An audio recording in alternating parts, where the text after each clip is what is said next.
Kartu kredit memang sudah tidak asing lagi di tengah masyarakat. Benda yang berbentuk seperti kartu pada umumnya hadir untuk memberikan solusi kepada masyarakat dalam hal pembayaran. Kredit artinya pembayaran dilakukan secara bertahap tergantung dengan jumlah dan batas waktu yang ditentukan. Namun, apabila pembayaran dilakukan jatuh tempo, maka akan dikenakan biaya tambahan sebagai denda karena tidak tepat waktu dalam melunasinya.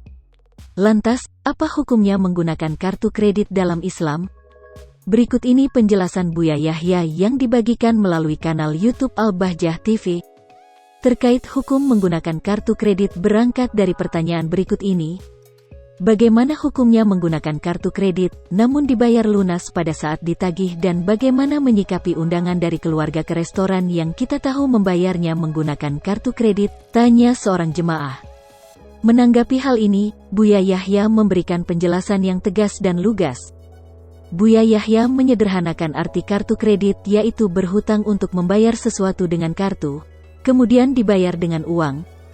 Maka dari itu, Buya Yahya meluruskan jika terkait riba bukan masalah orang yang meminjamkannya, melainkan sesuatu yang menjadi riba ialah tambahannya.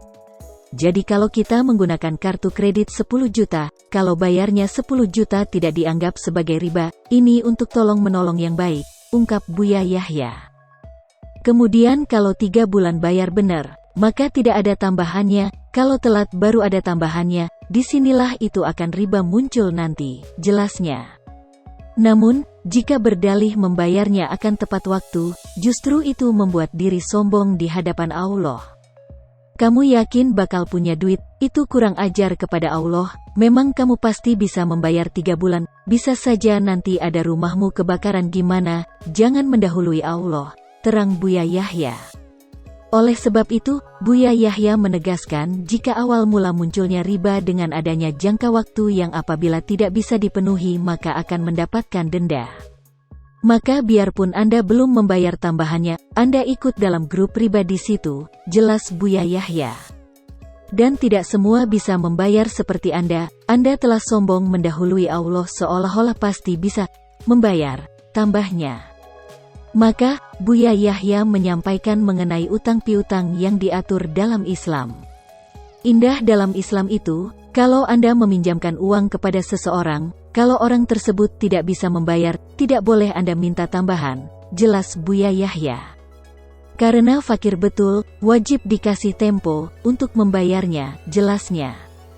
Karena Islam itu menutup jangan sampai kita, ada orang yang sudah terjepit lalu kita cekik, jelasnya. Maka dari itu, Buya Yahya menegaskan jika pinjam-meminjam dalam hal tolong-menolong itu dianjurkan. Indahnya syariat Islam, dipangkas dengan riba ini supaya ada orang tidak main di dalam kesempitan seseorang, jelas Buya Yahya. Utang piutang itu harus dibangun atas dasar tolong-menolong, kalau bukan atas dasar itu akan menjadi arena cekik-mencekik, tegasnya. Sehingga, Buya Yahya mengingatkan setiap muslim harus waspada, jangan sampai masuk wilayah kesombongan dan takutlah kepada Allah agar harta semakin berkah. Demikianlah penjelasan mengenai hukum menggunakan kartu kredit sebagaimana disampaikan Buya Yahya. Hai pemirsa Slipopo TV, jangan lupa komen, like, dan subscribe, serta tonton terus berita-berita terupdate lain